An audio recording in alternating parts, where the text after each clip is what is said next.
kembali lagi di podcast Gelap di Balik Cerita, tempat di mana kisah-kisah mencengkram, horor hadir menemani malam kali.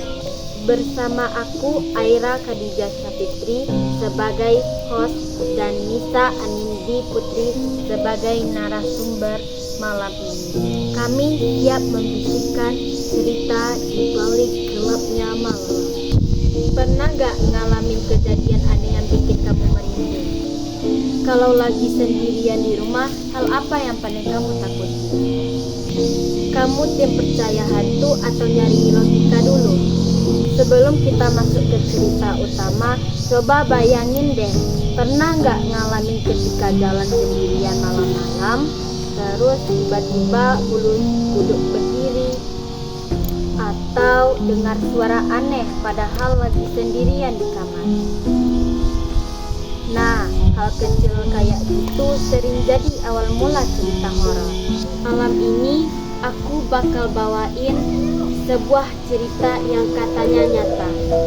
Cerita tentang seorang anak kos yang setiap malam selalu mendengar suara langkah kaki di lorong, padahal kamar tersebut seharusnya kosong. Sebelum kita masuk ke cerita utama, coba bayangin deh, pernah nggak ngalamin ketika jalan sendirian malam-malam, terus tiba-tiba bulu kuduk berdiri? Cerita horor yang pertama kali kamu alamin itu apa sih? Jadi ceritanya kayak gini Kak. Beberapa tahun lalu aku ditinggal sendirian di rumah sama ayah dan ibuku. Terus tiba-tiba benda di sekitarku bergerak sendiri. Nah, saat itu aku langsung panik Kak. Soalnya aku lagi sendirian di rumah. Waktu kecil ada gak cerita horor dari orang tuamu atau tetangga yang sampai sekarang masih kebayang?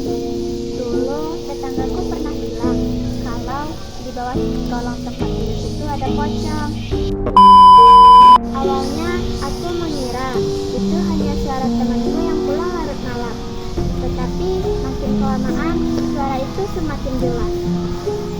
Langkah kakinya berat dan berhenti di depan pintu kamarku. Saat aku memberanikan diri untuk membuka pintu, ternyata tiada siapapun di sana.